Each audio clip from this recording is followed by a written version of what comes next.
Today I'm speaking with forensic medium Sheila Marie. Sheila Marie is a world-renowned forensic medium who's made a significant impact in the field of criminal investigations, both nationally and internationally. Working collaboratively with the FBI and various law enforcement agencies around the globe, she's contributed to the resolution of numerous notorious world events, missing person cases, and both fresh and cold criminal investigations. Her remarkable abilities have successfully connected agencies and families with valuable data, landmarks, maps, and guidance.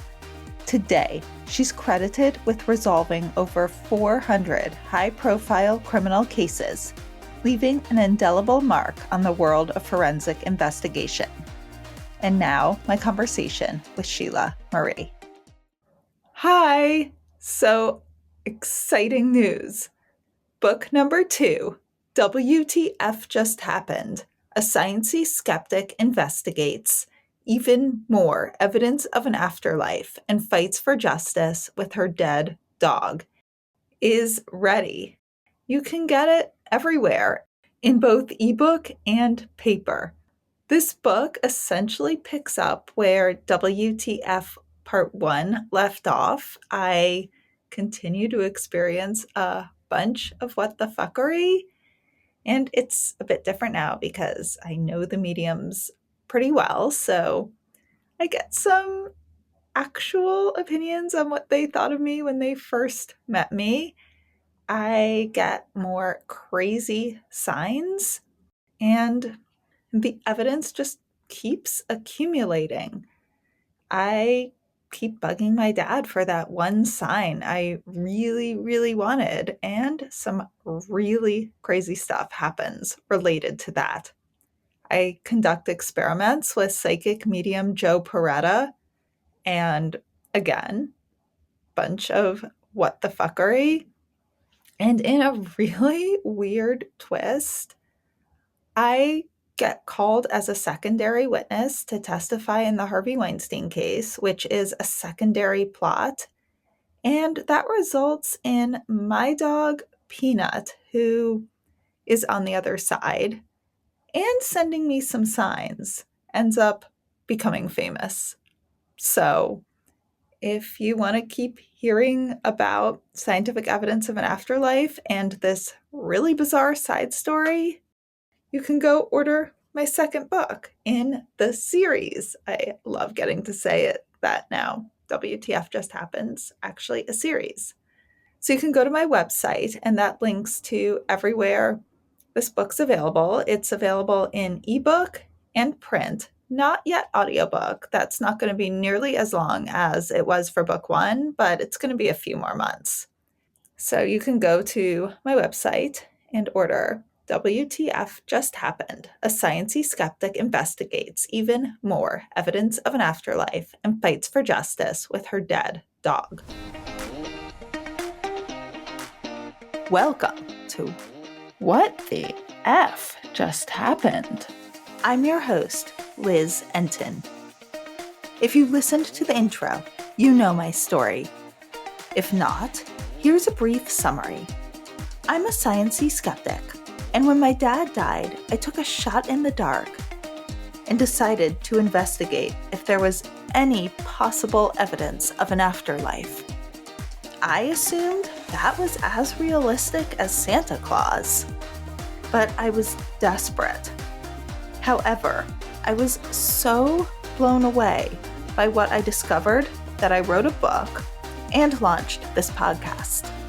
In this podcast, I'll be talking to some fairly normal people about some really weird stuff.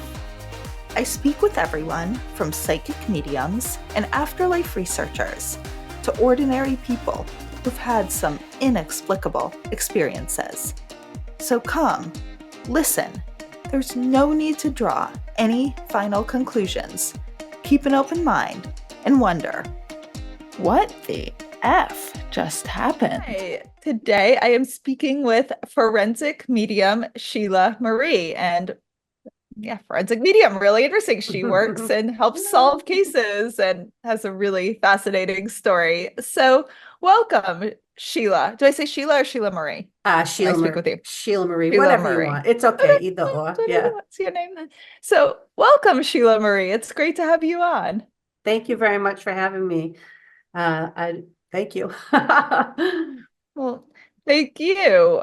And you had such a very like down to earth tone in your book, and you come to all of this from a very, down to earth history and perspective.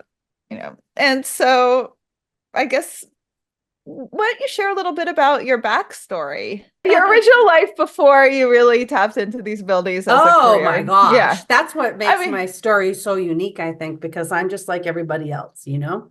I never ever believed in psychic mediums or anything like that. As a matter of fact, I never even went to a psychic ever in my life.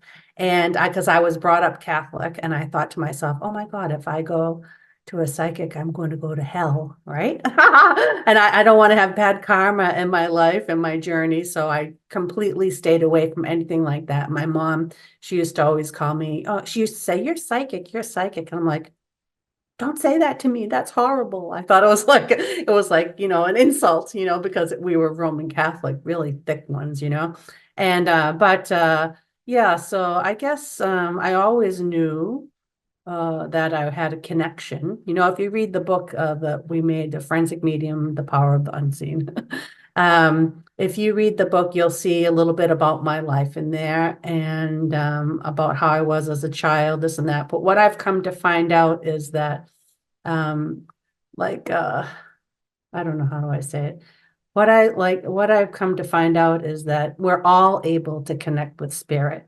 Not anyone is more gifted than the other. It's just a matter of tapping into it. Sometimes our lives are different and our foundations of our journeys are different. So some are just a little bit more in tuned, but I find, and some of us have a calling. For me, it was a calling. It's not anything that I invited into my life. It kind of came at me. And then it was like the universe saying, okay, Sheila, what are you going to do with this? I so like for example, I was, I was married, I had children, I was vacation school Bible teacher and everything, really. And there's nothing wrong with religions, isn't there? I have nothing wrong with that, but I just don't like the control in religions. And so anyways, I was living the life. I was a police officer and married to a police officer, yada, yada, yada. So this is how it began. So this is really funny. I love telling the story. So I was in my room, my daughter was little, and I was talking to my Italian sister-in-law on the telephone, and I said to her, I'm upstairs in my bedroom and it started raining out. It's nighttime. And I said, is it raining at your house? She's like, no. I'm like, that's weird. So I went and I shut the window and I heard like uh, hmm, lightning, and it rained just a little. I'm like, that's weird. So I'm sitting on the bed, and all of a sudden, now at the end of my bed is the entrance to a bathroom. And all of a sudden, I'm sitting on my bed and I see this white light, and it must have been about 4 inches, no, 4 inches, 4 feet high. And it kind of went around. It was like, this is the room. It kind of went around and like that. And I went, oh my God. She's like, what? I'm like, oh my God. She's like, what is it? I'm like, there's something. Are you seeing spirits? She said. I'm like, no. Oh my God. And then all of a sudden the white light took off and it flew over the room. But I could see it with my eyes. This wasn't in my head or anything like that. And my daughter saw it too. She's like, look, mama. And I'm like, oh my God. And so my Italian sister-in-law said, you're seeing spirit and you need to go to classes and learn how to do that. I'm like, and in my mind, I'm thinking, you're out of your freaking mind. I'm like, nope, sorry, I'm not doing that. So for Christmas, she gives me a gift certificate. Go meet your spirit guide class. I'm like, oh, thank you very much. And of course, the good person that I am, I put it in the cabinet and I didn't see it for another year. And I said, I am not going to a class like that. She's out of her freaking mind. Well, she was very intimidating, and so a year later, I said to myself, I better go to that class because Christmas is coming and she's coming over. And I'm like, I don't know. I don't want to deal with the wrath of her. Right.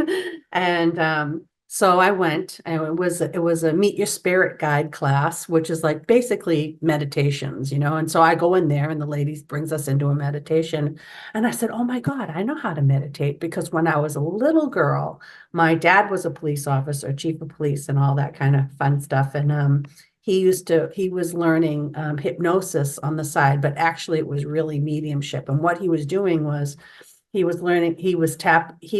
tap into his meditation and see license plates and help with hit and run cases. And so I would go visit him every other week, and he'd sit me on the couch and he'd go, "Okay, Sheila, close your eyes." And he'd take me on a meditation. So when I was real young, my dad opened up that channel for me because I trusted him and I trusted the universe. So I was very relaxed. So when I walked into that class, it was meditation class, and I said, "Oh, I can do this, I trust this." And what happened is when I got in the meditation, I started seeing things that I wasn't thinking, that I understood, and I'm thinking, "Whoa, this stuff is real."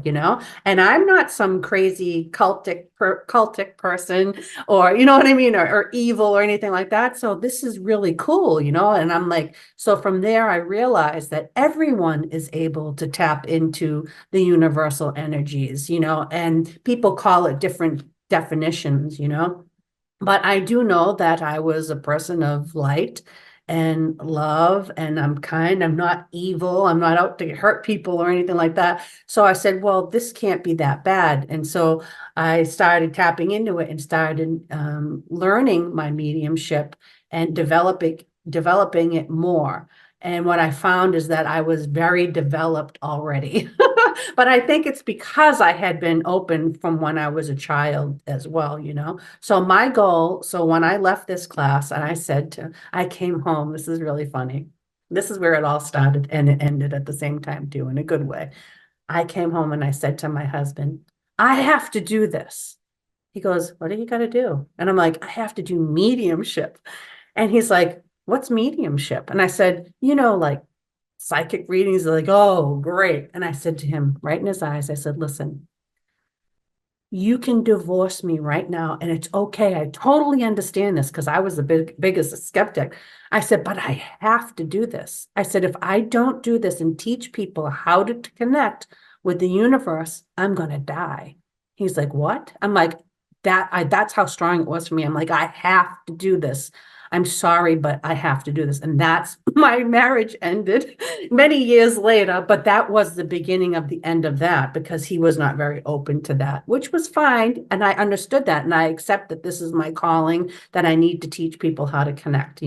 So that happened several years, 20 something years ago, and 27 years ago, actually.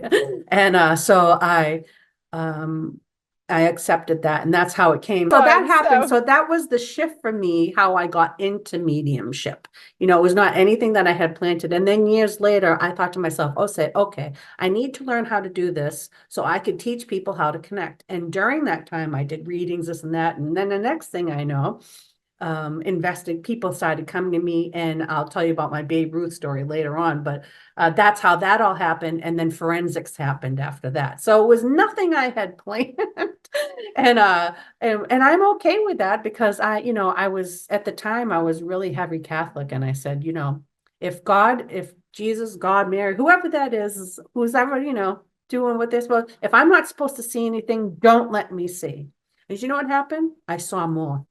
So I said, okay, so yeah. So I said, okay, I'm taking this. This is my calling. And that's how I knew I was supposed to teach, and And doing in I'm sorry, go ahead. oh no, just because our listeners might not know, in the Catholic religion, mediumship and psychic readings is considered evil. Is that correct? In case anyone's Absolutely. confused about what the Absolutely. concern Yes. is. And the Okay. funny part is my kids were at parochial school and everything, I mean, I really had to leave my life that was in front, or that I was in, to do my calling. But it didn't even dawn on me. I'm like, I was okay with that. I was okay with it 300%. It didn't even shatter me. And still now to this day, I know I'm on my path. You know what I mean? And yeah, so Yeah, it was not easy, but it was hard too.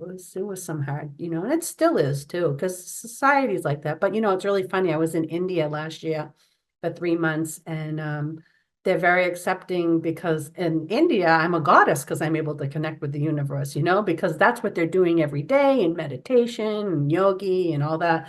And so when I'm here, the joke, this is funny, the joke is, that I'm a witch, and but that's not true. I don't see myself at that at all, but it just matters about the different cultures and stuff and what you're open to. And I just find the more that I share my life and my journey with people, it's amazing how you learn and you continue to learn. Right. Well, what was the very first psychic or mediumship experience you ever had? I assume that was when you were a child and you didn't understand it, or Yeah, I'm trying to think. Well, I guess I've always been psychic. I just didn't realize it. I just thought that everybody understood, like they were seeing and feeling the same thing as I were, like I'd be outside playing, and I was you want to call me a dreamer in a sense, I would be outside for hours just looking at a tree, seriously. And but I want to say, as a psychic, I don't know. I guess, it started with nightmares as a child because a lot of them were visions. They weren't nightmares, you know what I mean? And so when you're young, you're heightened. Everything is really heightened, all your senses, all your outer senses, but not just your outer senses like your sight, your hearing, your feeling, your inner senses, your inner light system as well. And I actually talk about that in the book, your inner light system, because how we connect to the universe is the 11th system, of the body. And so it's an inner light connection, but it's different. It's what a lot of people call the clairsees, clairvoyant, clairaudient, this, yada, yada, yada, and clairsentient. So it's an inner seeing and feeling. And so to me, developing as a child, and getting hormones, you get more sensitive, and never mind just your runabout everyday child who's just a normal child, but I know I consider myself normal. What I feel is that everybody's able to do this. I feel that our life is what blocks it, our circumstances, what's given to us on our plate when we're little. And this is definitely a learning place where we are here, and but I can't really recall my first psychic experience because I guess I've just been that way my whole life, okay. I yeah. I guess what was the first verified one where you're like, wow, that's Let's see. undeniably not in my head. That's weird. Well, I would say, mm, well, let's see. I could go back.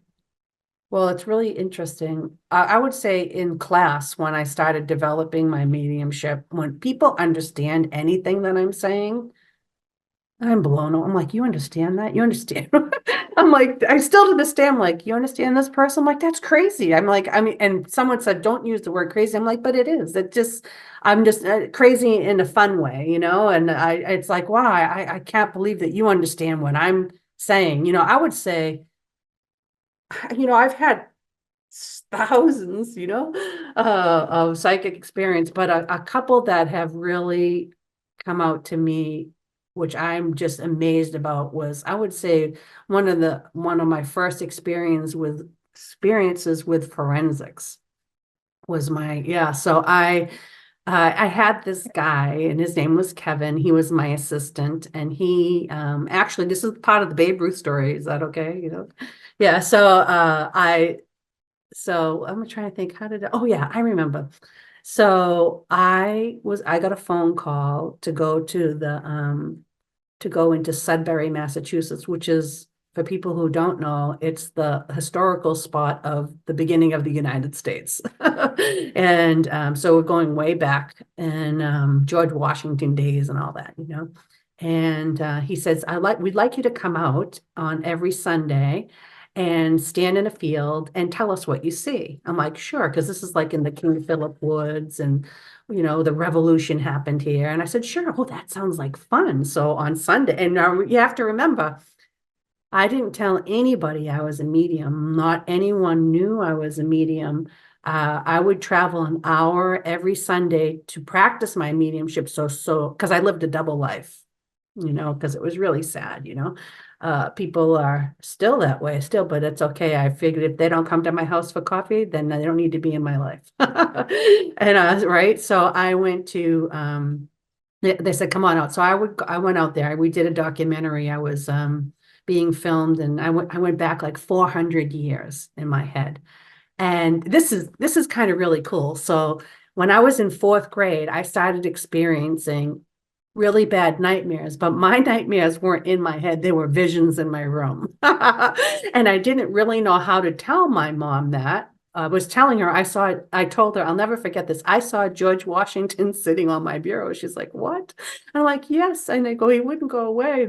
So anyways, this is funny. So when I get to the King Philip Woods, in my head, in my vision, so my vision not is physical, is not in, not with the sight here, it's the inner sight. So I'm actually seeing like kind of like a daydream, but it's in front of me. Okay. And I said, oh, there's this guy. He looks like George Washington. I'm going to call him Georgie.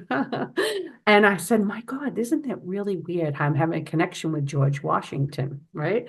So I get out, we're out there, and we're doing a documentary, and I'm reciting. And I'll have to tell you, I was not a great student in school. I was very creative. I slept through history. I don't know anything. And so I'm out in the fields, and I'm reciting poems, this and that. And I said, oh, there's this guy. I'm going to call him Georgie. And then I started singing, oh, life is a highway. I'm gonna ride it all night long. And so it turns out they told me afterwards that because they were like I'm like, why are they? I don't even understand why they're excited. And they were saying, well, where we were standing was where the highwaymen were, Sheila, and George Washington was one of them. And I'm like, oh my God. Yeah, it was really cool. It was awesome. That's So very cool. yeah, and we did like a couple hours of documentary, and even now then we're working with the Smithsonian, and even now I'm just blown away the things that were channeling through me from spirit. So that was really kind of cool. But anyways, that's where I met this guy named Kevin. And I knew that he had been searching for the Babe Ruth piano, but I told him I didn't want anything to do with that because you got Okay, to I remember. don't know if people know about the Babe Ruth piano. I had Oh, no idea what until I read your book. This was the first I heard anything like this. oh, So really? tell her, yeah, Oh, I never had even heard of it. So tell our listeners the oh. history of it first. Okay, I'll tell you the history. So I found out the history later on too. I didn't find out in the beginning too. So what had happened is many, many years ago, Babe Ruth, who was a baseball player for the Red Sox in Boston, got drafted to the Yankees, yada, yada. He lived in Sudbury. He lived on near this lake. And apparently the environmental police and many histologists, no, I don't think that's the right word. Historians. Yeah, because I have a friend who's a histologist, and she does something with skin, not history. Anyways, and they had been searching for Babe Ruth's piano because there was word that he threw, or somehow his piano got into this pond, and there's zero visibility. So the environmental police were out there for 30 years searching for this piano. Well, Kevin was he was really always searching for this piano. He would do it on his days off. I guess this is what I found out later on in life. And so anyways, make a long story short, they one day, so I would go to Sudbury for every Sunday and work in the fields. And what they were doing was they were tricking me. They were establishing a relationship with me to see if I was legit, if I was saying what they understood, yada, yada, yada, because I had no clue. So one day they took me out, and there was this pond. And the first thing I envisioned in my mind was the green monster. And the green monster is the wall at Fenway Stadium in Boston with the Red Sox play. And I said, oh no, I said, this is that baseball thing. I don't want anything to do with it. And they said, come on, just give us 5 minutes each time. I said, fine, I'll give you 5 minutes of my time. I'll tell you what spirit shows me, but then let's get back to work. Sure. So they walked me up this hill, and I took this stick in this hand. I still have that stick to this day. And I went in, and I envisioned nautical marks. They gave the spirit world gave me nautical marks. And apparently I didn't realize this. I was so upset at the time, because you have to remember, I was living a double life. Nobody knew I was doing mediumship, And because Except this one group that was yes, yeah. And yeah. what are nautical marks, So by the way? nautical marks are uh, numbers and markings for, how do I say, aquatics, like in a boat, nautical. Yeah. So they gave me numbers and degrees and stuff like that. They told And it to you, like you heard yeah, it like verbally, or I envisioned it. Yeah, I didn't hear, but I envisioned. So I showed them I told them what I saw. Well, apparently they had a permit for the pond already, with divers lined up the next day. I hadn't a clue. They knew if they told me that I would not do anything. So eventually they told me. The next day they went out with divers, and they found the veneers of the piano in 10 minutes. That was a holy crap moment. in the exact nautical Yeah, marks that you had gotten. exact. And a Yeah, nautical marks would be a water version of like coordinates on a Google map. It would be exactly, like exactly GPS. here. It was Yes. like those numbers, and you got that Yeah, like a nautically. summary. Boop, boop. Yeah. Yeah. And Isn't that's that exactly where crazy? the piano was. That's exactly where Wow. they went, and they got it. And you have to remember, they had been searching 30 years for this, and they could never find it. So it was like, holy crap. So they brought me out to the pond, and another day, and there was helicopters all around. I'll never forget this. There was helicopters all around, and I was devastated, because I'm like, oh my God. I was on the news, I was on Chronicle, I was on all kinds of stuff. I I wanted to guess cry. people knew you were a medium then. Well, There's well, you know what? God said, "You're coming out today, Sheila." And I had no choice. And there was articles about me that went all the way to India and China and Japan. I mean, all over the world. So that was the beginning of my forensics. Next thing I know, I'm getting knocks at my door, from agents and families. Can you help us find this? Can you help us with this homicide? Can you help? And that's how it happened. Now, remember, I used to be a police officer too, so I have a lot of police training. And that's how I got into forensics. And so, yeah, so that happened. That was crazy in a good way. Can I I guess it was ask? just meant to happen. It was exciting, but at the same time, it was very sad for me, because people are very judging and not nice. And I was in a very political, social world, and it was hard for me to give that up. But I was okay, because I knew that it was my calling, and I didn't know at the time, but since then I've helped thousands of people. And so I'm okay with it now. At the time it was hard. And then later on, Kevin actually brought me on my first missing persons case. That was something else too, let me tell you. So I'm going to ask you about that. But first, I want to ask you, before you came out and you were a police officer, did you use these intuitions without realizing it or without sharing it as a quote unquote normal police officer? I would say, you know what? I knew that I was, I wouldn't say I knew I didn't, I wouldn't say I knew that I was psychic, but I knew I was pretty accurate and intuitively. And so yeah, I always felt comfortable with my investigations, and the accuracy of them. And intuition my intuition was very heightened, and I was it really, being a police officer helped me to be more intuitive as well, because you need to learn to read people, because you have to be, because it's for your safety too. And I enjoyed that part of it a lot, and the hardest part for me being a police officer is kind of, you're restricted, because you're kind of like a monkey, because you have a lot of rules you have to follow. But for me, I'm more of an entrepreneur.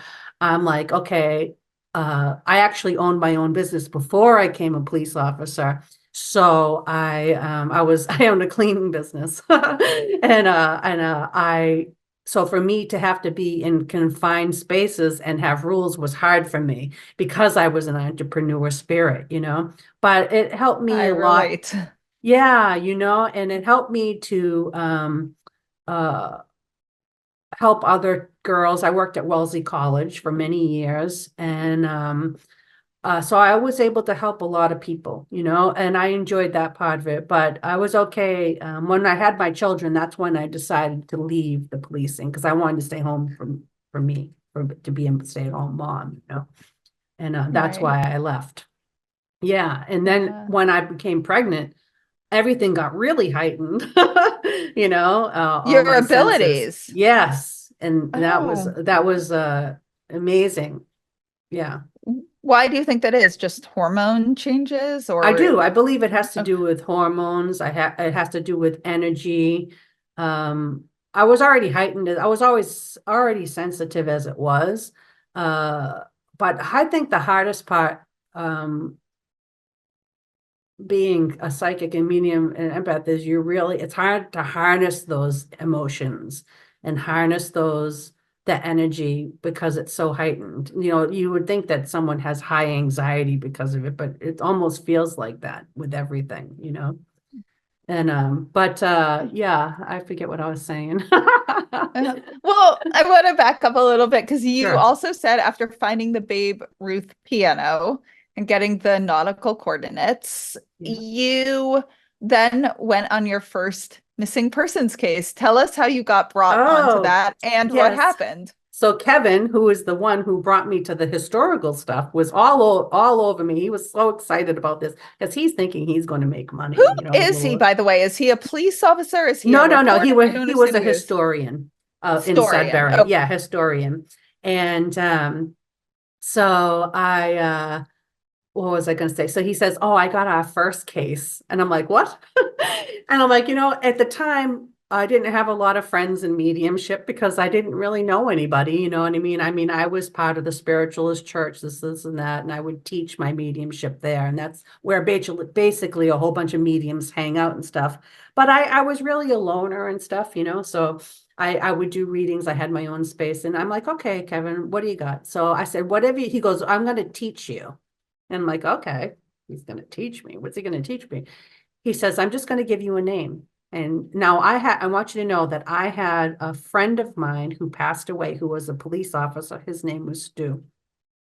And when I do a lot of forensics now, what I do is I ask Stu to help me. And he helps me really well. He shows me what I need to say. So anyways, he gives me a name and I tell him all this information. I still don't know anything. He goes, okay. He goes, can you go away for 2 days? I'm like, what?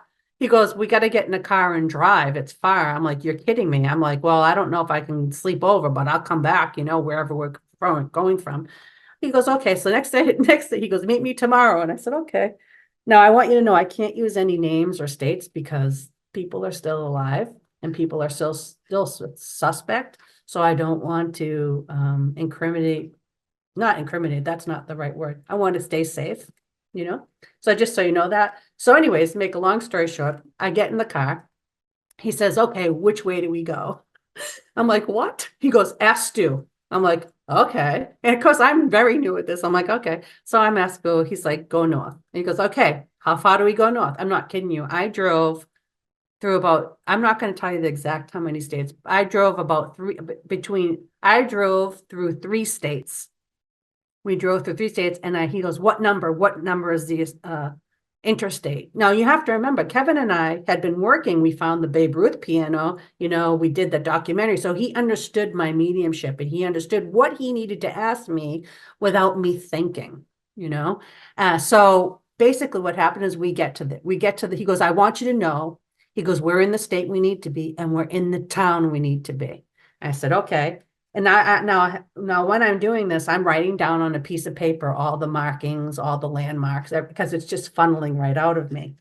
And I said to him, I gave him the name of the cemetery that was a mile up on the left. Now, mind you, there's no GPS or anything, okay? Were And you given any information? Like, did you know no, we're trying to solve a murder? no, What I like had what did nothing. he told you? All he He said is says, tell He says there's a missing person. This is what he said to me, and this is her first name. That's That's okay. it. That's it. I had no idea of age, nothing, anything. I'm like, okay. It was like, hey, why not? And I figured to myself, this is going to help me practice my mediumship and help me trust what I'm seeing, this and that. And during this time, so anyways, so I was writing down names, and the names were actually, that was my first introduction to the FBI too. Yeah. And this is really funny. I tell you, so I was giving them names, everything so anyways, he goes, we're going to go and introduce you to the FBI. I'm like, what? Are you out of your freaking mind? Like, okay. So it's really funny because I sage. You know what sage is?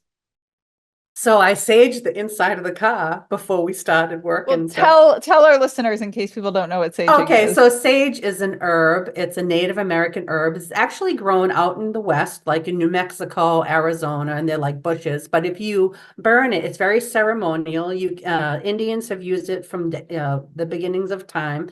And so basically, if you burn it and if you put it in the air, it releases any negativity. It protects you from evil type thing. Okay, so I saged the car. And we pull up to the staging area, the FBI, and I opened the door, and all you could see was smoke come out of the car. It almost looked like we were getting high or something. It was so funny. So I went and introduced myself. I wanted them to know who I was because I know that there was a missing person, and I didn't know anything about it. And but I wanted them to know who I was in case they need to know. So we went. And it was amazing. Like I drew faces and stuff like that. But in that case, I did a lot of uh, land. Like I drew a lot of. So I have to tell you, my maps are not like something you'd see on the internet. They look like lines, but I might write a name next to it. There's an L circle, and it's almost like automatic writing. It comes out of me, Do you And think, oh, so the maps just you draw them, like you'll just get the name of the case, think about it, and it's almost like yeah. automatically you start drawing maps. Yeah, but the key is I don't think. I'm funneling. This is what I tell my students. You're not allowed to use the word think anymore, I tell them. But yes, I do. I channel and I just draw, and I don't think at all. I just continually let spirit come through me. And then what I do is after what I do is in this case, what we did was, I think it was 2 or 3 days. And I went back, and then we realized what was valuable in those words and what wasn't. What were landmarks, yada, yada, yada. And then he tells me, okay, Sheila, this is what's happened. Because we got mostly all the information we need to that in those few hours, I actually took him to the house I took him to the house that the crime had happened at initially, and not knowing because How did you do that with the I maps you were drawing, or no, how yeah. you, So you he led them said, in a car? Well, how did you so do yeah, so that? we had a car. Kevin and I had a car, and he goes, I'm going to pull over up here. I'm like, okay, no problem. Of course, I have no idea what's going on. He goes, we'll just sit on the steps. It was like an empty building. I'm like, okay, no problem. So we're sitting there. I said, I don't know why, Kevin, but I just want to walk. And he's like, why? I'm like, I don't know. Let's go for a walk. I just feel like spirit wants us to walk and talk. So he's asking me questions. What are you feeling? So I'm really getting in touch with who I am as a medium. And I said, I don't know why, but I was drawn to this church. And I'm walking, and it's an old, old, old church because we're way up in the mountains. Okay. And I'm walking to the church, and I said, I don't know why, but I just feel like I need to be here. He goes, okay. Now, of course, Kevin knows everything that's happened. I have not a clue, right? I'm like, okay, yeah, yeah. Well, it turns out the house right behind the church was where she was abducted from. Yeah. And I was like, shut up, that's So it crazy, was a right? solved case at this point. They were just testing you. No, no, no, it was not solved. She was missing. They knew Missing. that Okay. they knew that a crime had happened, but they hadn't found the body yet, right? Yeah, or the person, because they didn't know if she was alive or passed. So we got a bunch of names, this and that. And so basically what happens to me is I'll I'll make a report, I'll make pages and pages and pages of landmarks. And then I have to consciously, without going with my mediumship, see through my detectiveness, as being investigator, I will go and say, okay, this is a road, this is a road, this is, and I would use my intuition as well. And then I need to put it on a map myself. I said, this is this and that. And then what I'll do is I'll go deeper. I'll say, okay, spirit. Then I start asking spirit questions. Show me how far is this person from this? Is this person in this area? Show me a landmark. They might show me pictures of like green apples or so I'll say green apples, I'll write it down, then I'll just I have to decipher what that is and what that means. So then 2 days into it, I went online. I don't even think we went online. Uh, I don't think I went on. I think he went online that time because I was really new at this. And then he got it down to a certain area. I said, okay. He goes, and then he would ask me, what is it this? Is it that? And then I would tell him what spirit shows me. And so basically in 4 days, we got them in the right area and we're 50 feet from where she was found. Now, that freaked me out. Just the fact that I knew the name of the graveyard freaked And me she out. hadn't been found yet at that point. Right. She Okay. had not been found. So I made my report for the FBI and gave it to them. What they do with it, how they do it is their business. So basically, I'm a lead. I'm a lead to get them where they need to. I did my job. Did I get paid? No. Did I get paid? Absolutely, because I helped someone, because I helped the family, because I helped them to get resolution. I help, you know what I mean? So, and a lot of my work is pro bono, a lot of it's not, and it depends on what the circumstances and what it is. This was my first case, so I hadn't a clue what was happening or what I was doing, but as I built, as I worked with Kevin for a few months, I'd established a way to do forensics and how to handle cases. And every case that I do is Can completely I just different. finish asking you? So Sure. because you gave that information, and then how was the case concluded? Do you know? I know you can't go into the behind the scenes of how Yeah, the well, FBI did it, but they found her. And was yeah, they found she her. She was in that house? no, she was someplace different. She Okay. was not in that area. She was living though. No, she was deceased. She'd passed. I'm sorry. Mhm. Yeah, yeah. Yeah. Okay. And it was so basically this woman, without saying too much, I said, there's so many cases nowadays. So it was actually I think it was a hit. Do you know what I mean by hit? So it was professional Yeah. in so many I'm words. sorry to Yeah. hear that. Yeah. Yeah. Yeah. And I'm not going to get into details, but yeah, so it was sad. And Right. that's another thing for me too. When I work on cases, I have to be very cautious of who the hitter is. Because sometimes it's people that you might think that you should be helping, and it's not. Hi, everyone. So, major exciting news. Book number 1, WTF Just Happened. A sciencey skeptic investigates grief, healing, and evidence of an afterlife, is now available in audiobook. You can get it through my website or on Apple Books and on Audible. I read it myself, which was a really intense learning experience as well as emotional as I relived a lot of memories. But for those of you who want to hear even more of my voice for some reason, or also are like me and prefer audiobooks, you can now listen to it. And what's also fun is some of the people read themselves. So you can go to my website, WTFJustHappened.net, where I link to Audible and Apple Books, or you can go directly to Amazon to get it on Audible or Apple Books to get it there. And I hope you enjoy it. And as always, let me know any. I was going to actually ask that if you ever, I mean, this maybe sounds very Oh, movie-esque, but you're on a case and the person who's pretending to really want to Oh, help, you start getting horrible. Is there a story that you oh, can share like that, or I is do that have I not? do have a story, yeah. And but I know Okay. what you mean, but I mean even higher than that. Like like sometimes things are politically viewed, you know what I mean? Political, and it's Okay. sad. And but And that's so probably you, I assume you can't share something like right. that, Oh or no, I would never. And yeah, yeah. but the thing about Yeah. it is I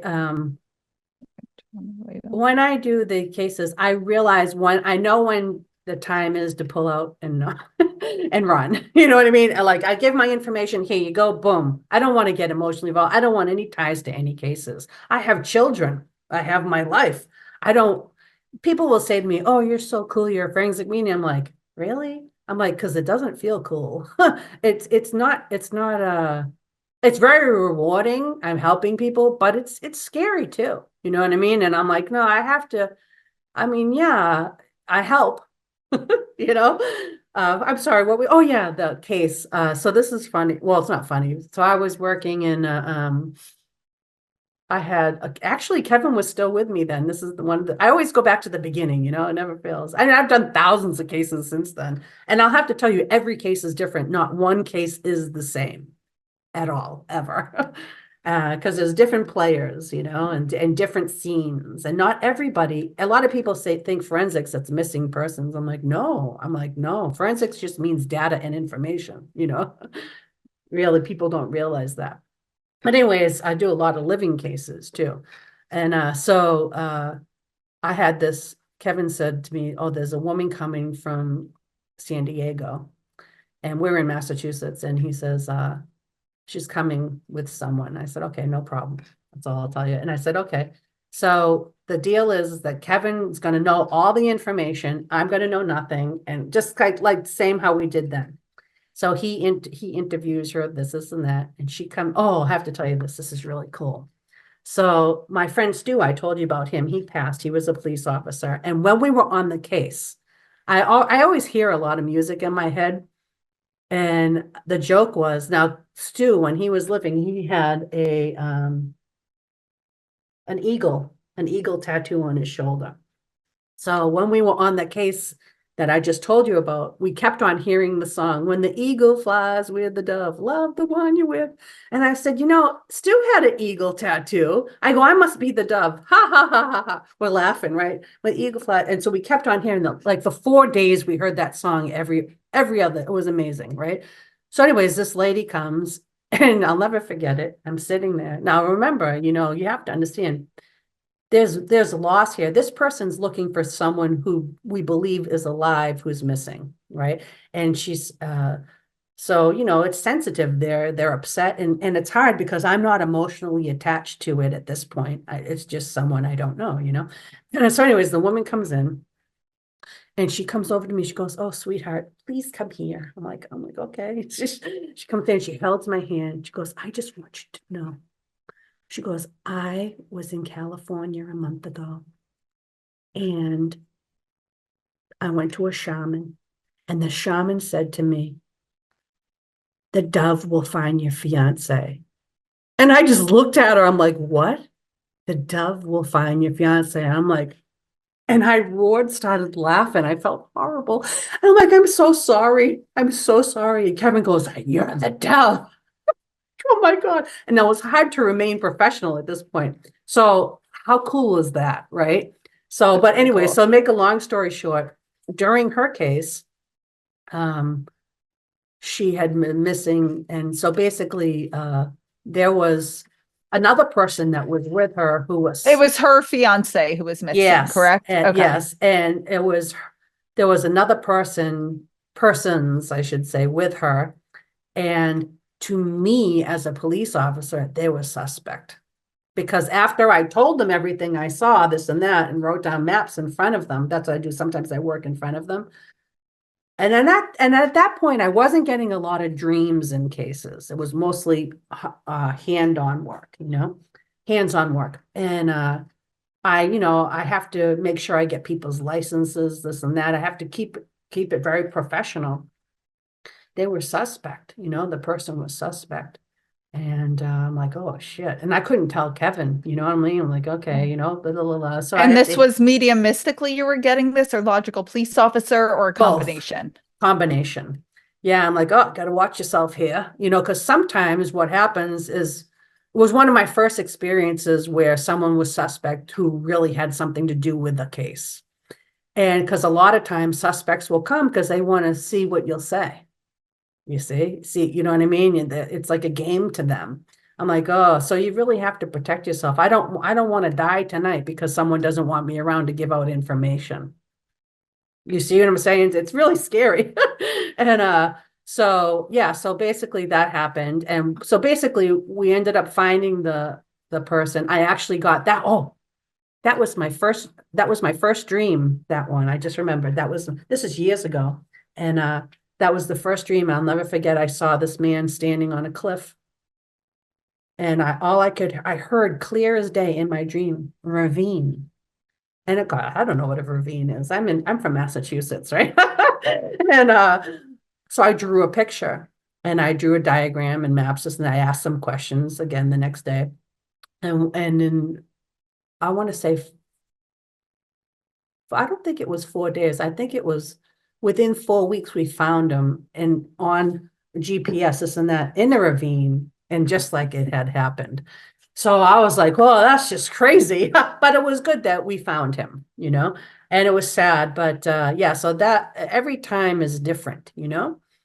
Uh, and then I had this other case in another prominent city in the United States, and it was a child. Every night I got dreams for 2 weeks. I got all my information I needed from the spirit, and they got a confession out of the man, and he's in jail for life.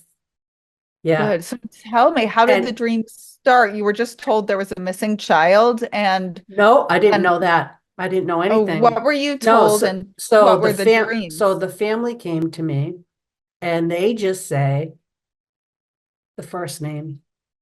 I don't know if it's a child. I don't know what it is or anything. And I said, okay, no problem. Thank you.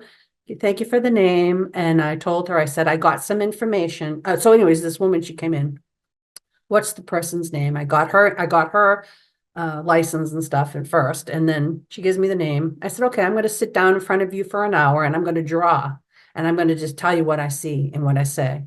So I sat there for an hour and I did it. And then I told her what I saw and she was crying. I said, but don't tell me anything. She was crying and crying. I said, okay, obviously you understand this. I said, that's great. I said, I'll see you in 2 weeks and I'll let you know if I get any dreams or if I get any information. Because what I do when I do a case is I don't want to I just live my life normal. I don't ask spirit to bring me anything or anything. It'll just happen to me. And they'll give me messages. Like I'll get like the same name 3 times in a half an hour. You know, it's just weird. It's weird. It's really a lot of fun actually.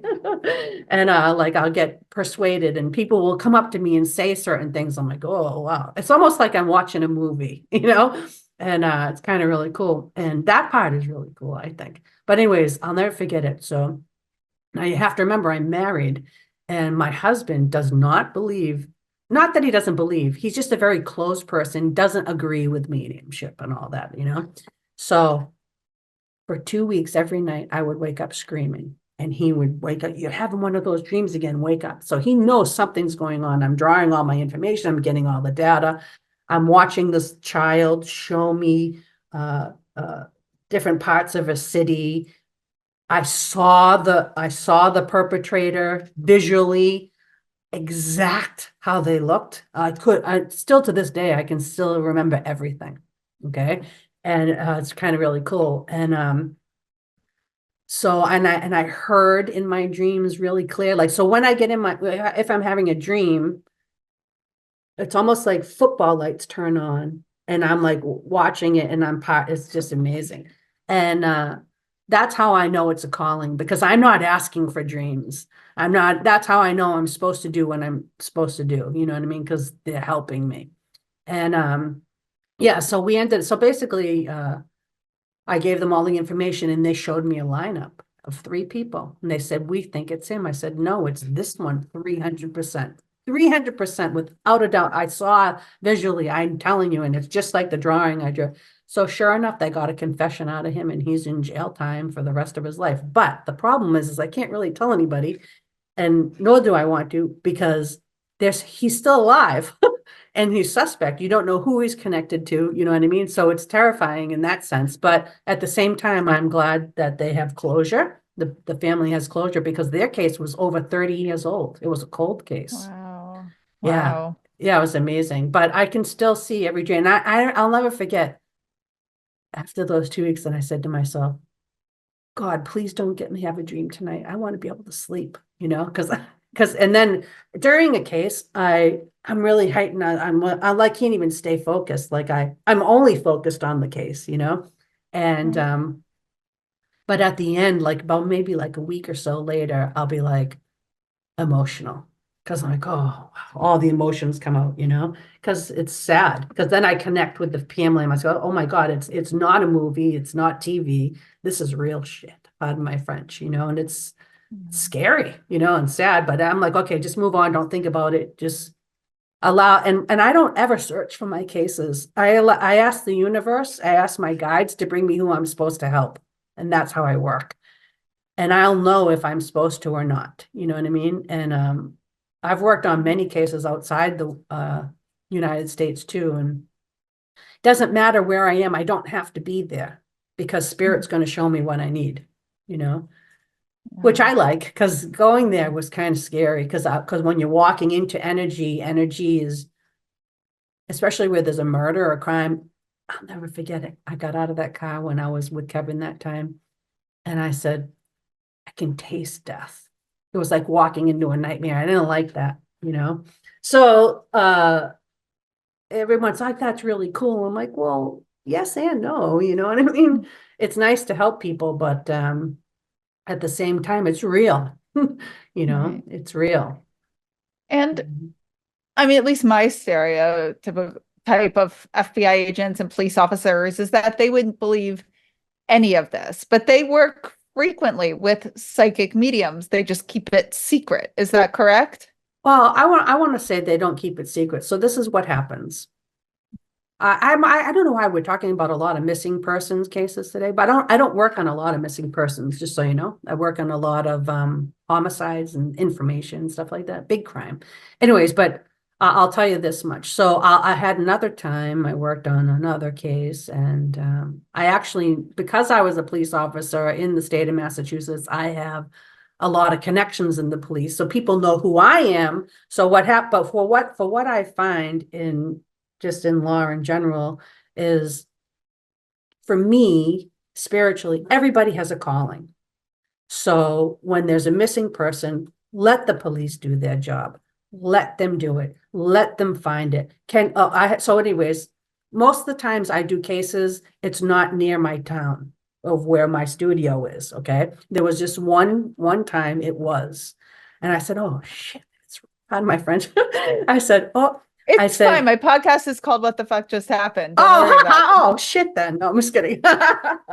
And so I'll never forget this. I knew someone said to me, did you hear there's a missing boy? And I said, oh, where? In such and such town. And I said, oh, okay, no problem, thanks. And I went in my room and I locked the door. I'm not kidding you. In the I have a place in the mill, an old mill. And I said, oh my God. I said, well, you know what? I have a contact that's in that town. They know who I am. And I said to God, Spirit, I said, if I'm supposed to work on that case, you let me know. And I said, and let that person come to me. I get home. The husband says, did you know? I said, don't say anything. And I want you to know, I don't watch TV, and especially the news, because of this. I said, I don't want to know anything. Don't tell me anything. Okay. So the next day I go to work, and I'm in my studio, and I said, well, they haven't contacted me. Obviously, I'm not supposed to help this person. It's okay. I'm going to continue to do my work on other things. So this is really cool. So I go outside of the mill, and the birds are amazing. The animals are amazing when it comes to finding people or spirits or anything. The universe is always working around you. I'll never forget this. I walk out into the parking lot, and above my head is a hawk. It come right down at me, you know. And my friend John, who was in the building, looks at me, and I said, and then all of a sudden I looked, and the hawk flew that way. And I said, guess what? I'm working on that case. This is what I said in my head. That was a sign from spirit. 10 minutes later, I got home. I got a call from the contact in that town. Hey, Sheila, we're hitting nothing. It's been several weeks now. I said, can you help us? And I said, okay, no problem. Give me 5 minutes. So I went in and I got some landmarks. I said, I'll meet you at such and such. Okay, great. So this is really cool.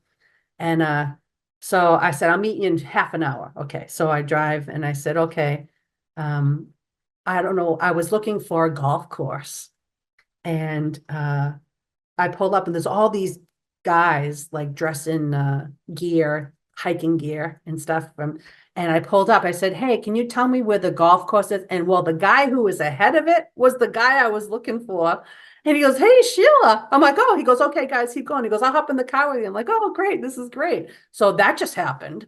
So he gets in the car and he goes out. He goes, yeah, we'll go park the car at the golf course. I said, okay. So as we're driving into the golf course, it's like a dirt road. You cannot make this up. This is a movie. All of a sudden, a hawk flies over the car in front of us, right in front of my car, and is leading us there. I'm getting chills. Ooh, just thinking about it again. I'm thinking, oh my God. He goes, do you see what I see? I said, you have no idea, because I didn't tell him about the hawk earlier. And I'm like, wow, if that's not a sign from spirit, that I don't know what that is. So that happened. I forget why I was telling Where you did these the stories. hawk ultimately lead you? So basically, they were leading me to the staging area of the state police, where the golf Wow. course was. Yeah. So that we were just getting into the case. And that wasn't even the case itself, you know. And but I did help them find the location for that young man too. And but the birds showed me a lot of that. That was really cool. I mean, I Wow. really love all that stuff, you know. That part of it's really cool. But I forget why I was telling you all this. So I'd asked you about the police and if Ah, they are I had always yes. understood that they never really believed any of this, Well, but you you were know, saying, a lot of police are closed-minded, you know, and that's okay. But what I find, what I do as a medium, like, so if I go out to a case, actually on this case, I'll never forget, I was out there and I saw a lot of psychics out there. I'm feeling this, I'm feeling that. That's not how I work. That's not what I do. So for me, it's a different experience than just going and doing a reading on the area. You know what I mean? And but as far as me, I feel, I'm sorry, as far as police, I feel that it's important for them to exhaust. And then like that contact that I know is actually part of the tactical state police search and rescue of Massachusetts. And he's a trainer, and he understands it because um, any lead you can get once they've exhausted anything will help. You know what I mean? And so that's when I always wait for the case to be exhausted and let them come to me if I'm supposed to do it, you know. And as far as people in general aren't open, but I would say they're more open than they were 20 yes ago. Because I Mhm. would I would say there's been quite a shift, you know, when it comes to mediumship and accuracy, this and that. And it depends who you're working with, and as the psychic medium too. And I mean, anything can help, and you can tell people who are just doing readings. Like for me, it's completely different. Like I'm using my psychic mediumship, but at the same time I'm a police officer too, you know, an So the investigator. combination. Yeah, so it's a combination. And to me, it's not something me just going doing reading. Spirit showing me dreams. They're showing me, I mean, it's like a movie. Yeah, I swear to gosh, it really is. And like it's really funny. I'll go camping with this girlfriend of mine up in Vermont every now and again. And she'll say, Sheila, every time I'm on vacation with you, you always have one of those dreams. I'm like, it's true, you know. But Is there, go ahead. What? oh yeah, have you ever worked with a police officer who started out in the beginning just saying that no way, no way, and then worked with you and they were kind of like, what the Well, fuck? I How'd you do that? I feel that most people are like that anyways, whether they're police officer or not, they're skeptical, and you know what? I totally get it. I'm the biggest skeptic there is, and what I find is fun is when I show them like what I got, this and that, and then they understand it. They're like, oh my God, this is fucking crazy. I'm like, yes, it is. Isn't it awesome? Like, I actually have a lot of students that I teach forensics to, and actually that case had a student that lived in that area, and I said, "Oh, I go." They called me. The family called me and said, "Well, thank you so much. Thank you so much." I'll never forget. I was doing a reading on someone in my mail, and they like, "Thank you so much. We just found him." I'm like, "Oh, that's awesome." So I called my other student. You got to come down and see these maps because I was teaching him forensics at the time. He's like, and now when I look at my maps, 9 times out of 10, the first page tells it all. But I keep going and going and going and getting as much information as I can. But always we end up going back to the first 10 items, the first 10 figures. And he's like, oh shit, I can't believe this, right? I'm like, yeah, I'm like, me neither. So I would say I get so excited about it too. I almost feel like I'm an adrenaline energy junkie. I mean, doing this, have you ever had as a medium, say someone, a horrible criminal, some case you were involved with, and after the criminal has passed away, the murderer, just someone who's done horrible things, have they ever contacted you and said, I'm so sorry, or Oh, you mean like in spirit? In spirit? yeah, like they realized what they did was wrong, or the revert, or the opposite, someone who had passed away who you helped solve the case, have they ever come to you and thanked you? Any type of communication Yeah, I've either had way. both. Have you? I would say I'd have both. The people I find, like I have a lot of people that I've known that have passed that I've helped people with, and but I find it interesting because I almost feel like they bring people to me to help more. I feel like those are the spirits that are helping me do my work. you Mhm. know? And as far as people who have passed, I've had, in readings, people want to say they're sorry, this and that. Have I had anyone come in and say they're sorry? Uh, I don't know. Let's think. So many. Uh, like, um, like, what do you mean? Like, say it again. Like, I'm my yeah, track. like let's say you solved a case and Mhm. someone's done something horrible, like murder someone, and they're arrested, and then they end up passing away. From what I understand with near-death experiences, people have life reviews. They probably realized what they did was horrible. Maybe, I don't know. I Yeah, can't say it's over there, but it's like over there, or the psychology of horrible people. I can't pretend I understand that really, but have they right. maybe realized as they passed, or maybe understood their actions, and have they Mhm. communicated with you in any way, like what I did was Uh, horrible or anything like that? Not really. I would say yes and no, kind of, but not really. Like I've had readings, but no, they haven't like, oh well, a double suicide maybe, yeah. I feel like there's remorse, and I do feel like they're trying to make, I would say it's not that they come to me. I feel like they try to make things right to the people, not to me. You know what I mean? And sometimes Right. I might have to, if those people are talking to me, that to help them to understand what I'm visualizing or feeling from that spirit. Do you know what I mean? It's more about the people than me. Um, Yeah, Now, what is the difference experientially? Do you give readings to sitters in general who just come in and want, yeah. absolutely. Yep, I do. So what is the difference for you between reading the average sitter who would come in to connect with someone who's passed versus when you're working on a case?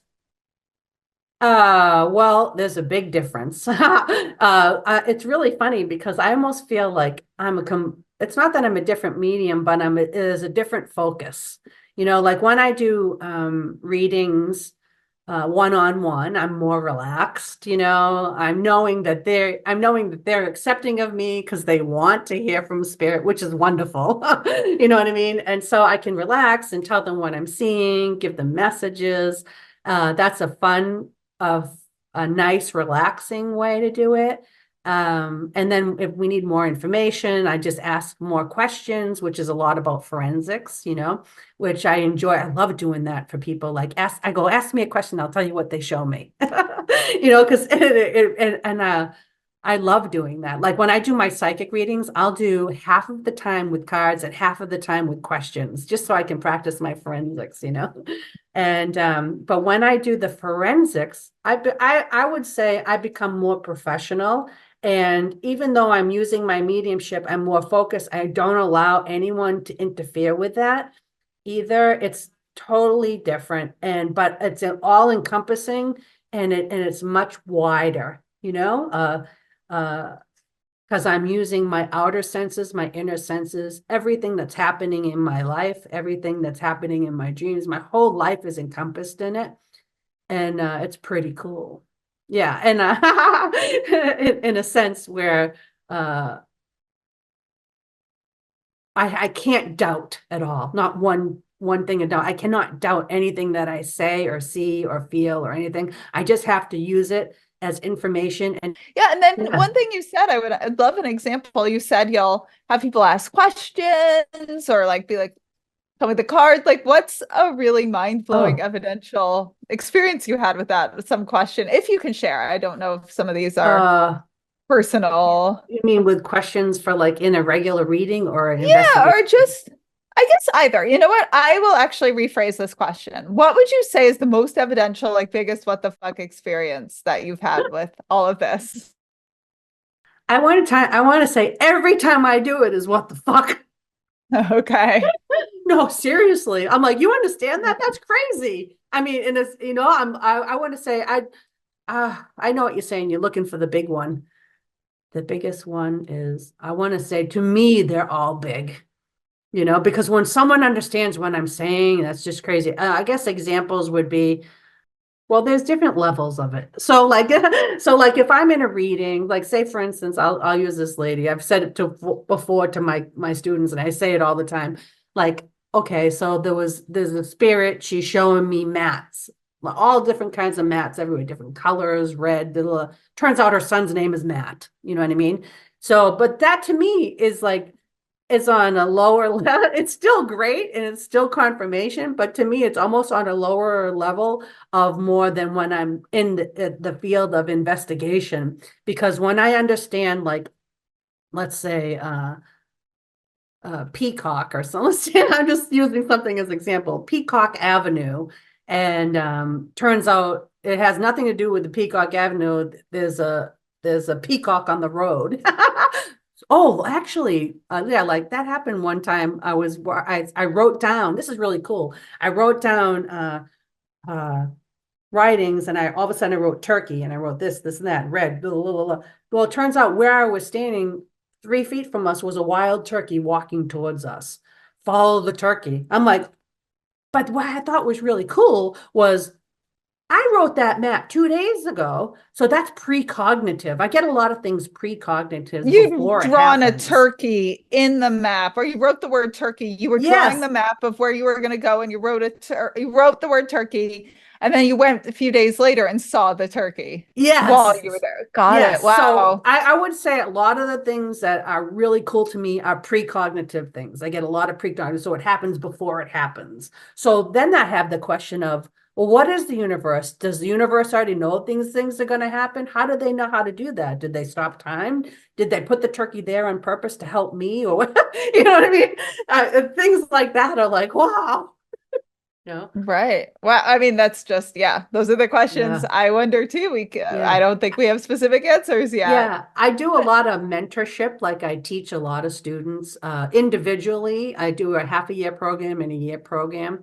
And I love watching the students develop because anybody can do it. It's just a matter of tapping into their mediumshipping and developing that and trusting and not doubting.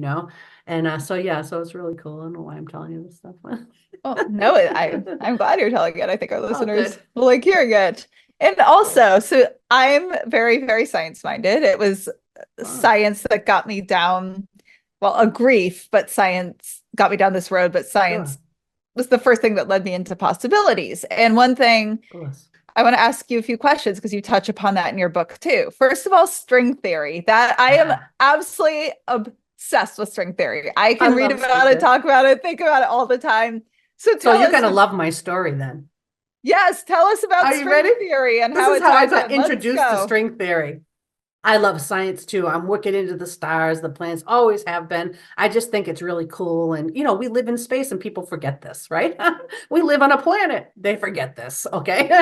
And so anyways, this is in the beginning times of mediumship, and I got invited to go to a person's house, and there was like 30 women there. They wanted to have readings in a group setting.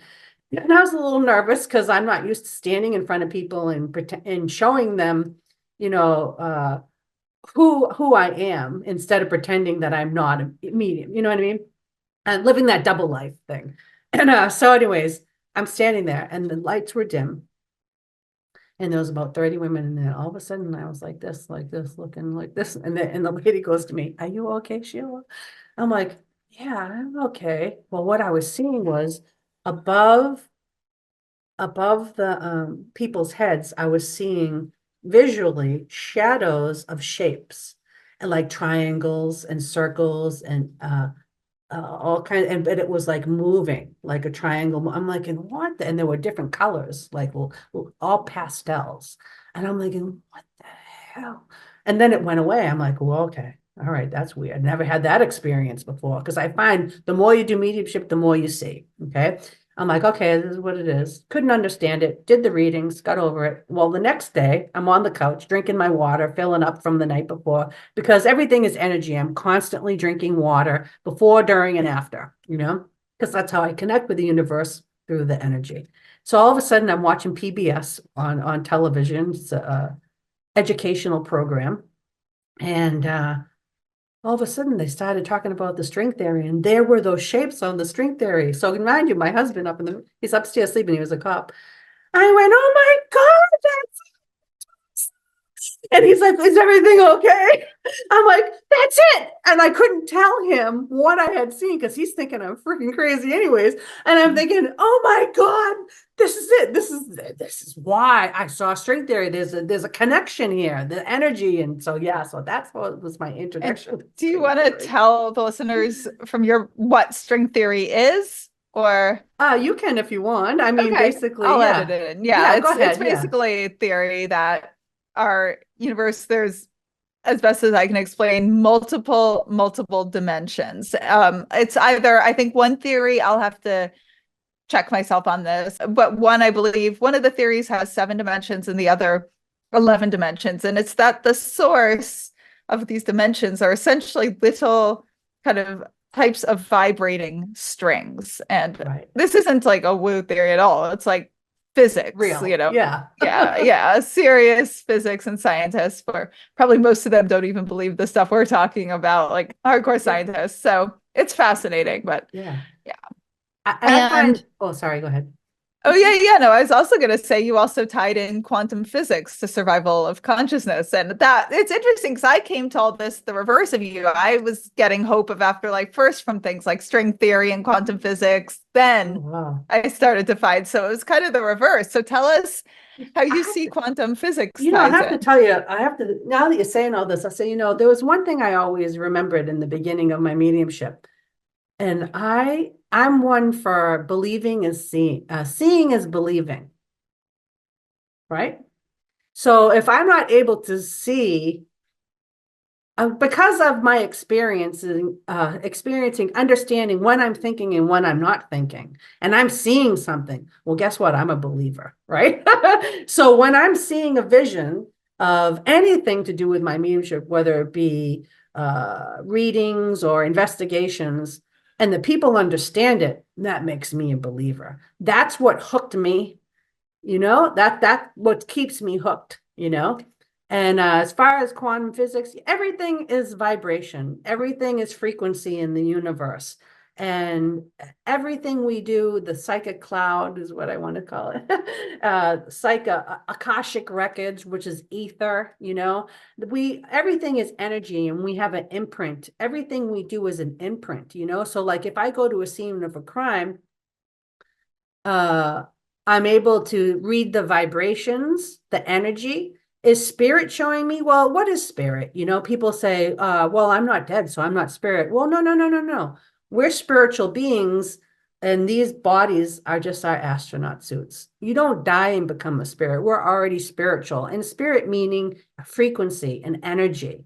Everything's is atoms and elements, and that's who we are. And if you can learn to read those vibrations, that's where the quantum physics comes in. That's where the frequency comes in. And like, how am I able to go back 400 years in my head, spirit showing me? Because everything's a frequency. I just got asked a question today. If there's a crime in a home that happened hundreds of years ago, is that new homeowner a new homeowner, should they be warned? Is their house haunted? Not necessarily. Are the vibrations there of quantum physics, frequency? Absolutely. Can you change those frequencies? Absolutely. It's still imprinted, but you can change the vibration of it, because everything is a negative and a positive, like electrocoagulation. You have your negative, you have your positive, you bring them together to move forward. Without either of them, you can't move forward. So it's important to understand that choice is really important. Blah, blah, blah.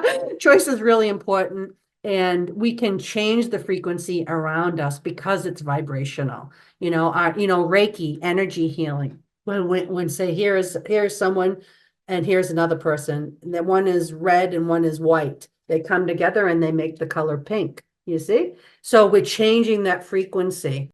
So it's really important to understand that the frequency is all around us. It's vibrational.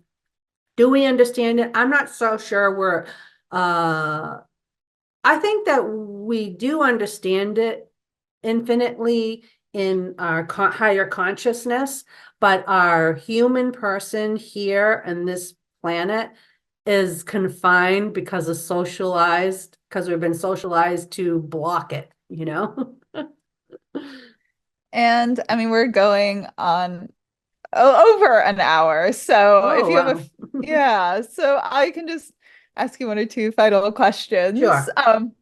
First of all, I know a big focus of your book is teaching people how to tap into their own intuitions, both, you cover it in your book and you teach classes. So is there, obviously don't give a whole class, but is there a No. tip or two you would give to our listeners who are maybe interested in tapping into their own abilities?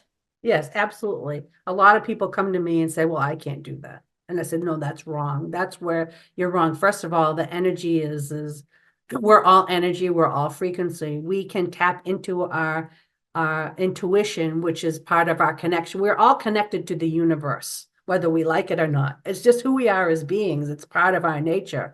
Some people are more in tune, some are not. But if you practice it and develop it, and you let go of the blocks and the fears that are holding you back from connection, you can. Do you want to be a psychic? You don't have to be a psychic. Do you want to be? You don't have to be. But the reason why I teach is I feel like it's really important for everyone to know who they are as beings, because that item, that feeling that we're searching for in the universe to complete us is already within us. And that's that connection to the universe. So it's your gosh given right, your universal right to connect with the universe, because you are universal already. You are a higher consciousness.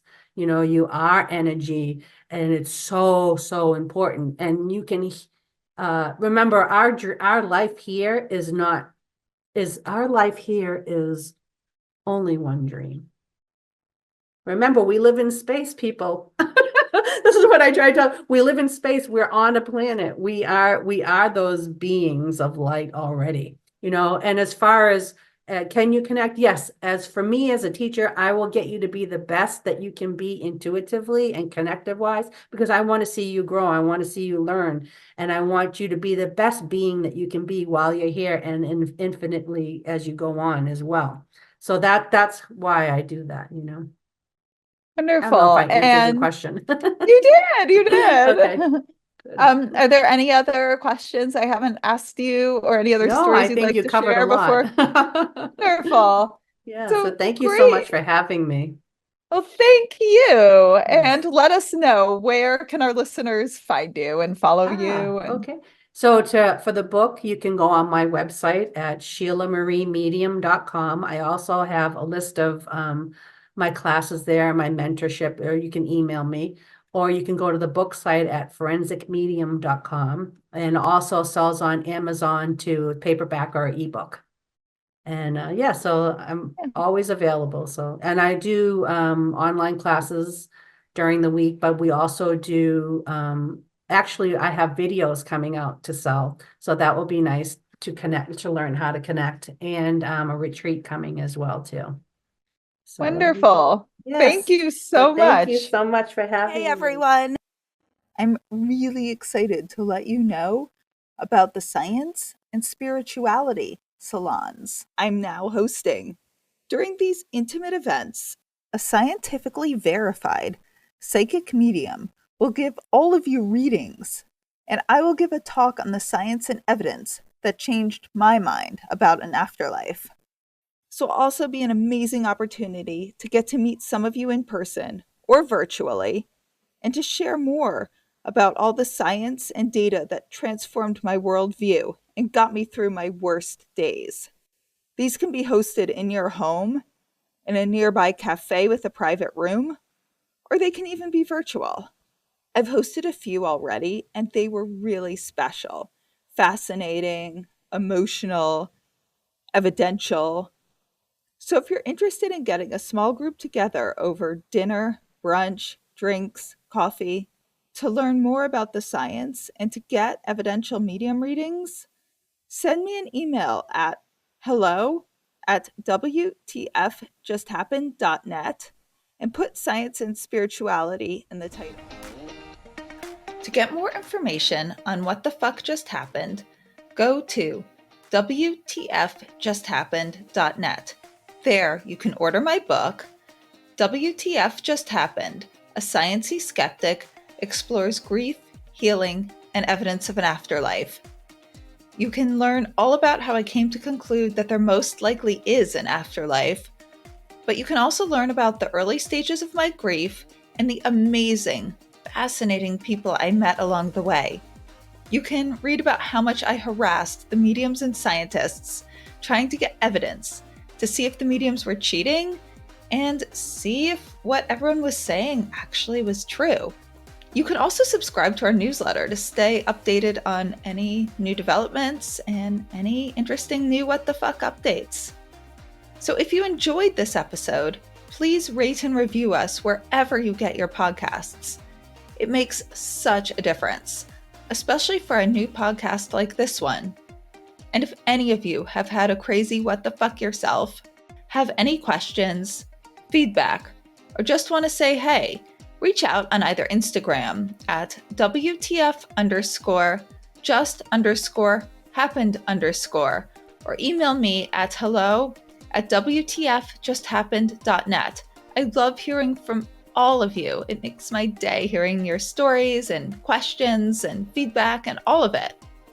And remember, you don't have to draw any final conclusions as you wonder, what the fuck just happened?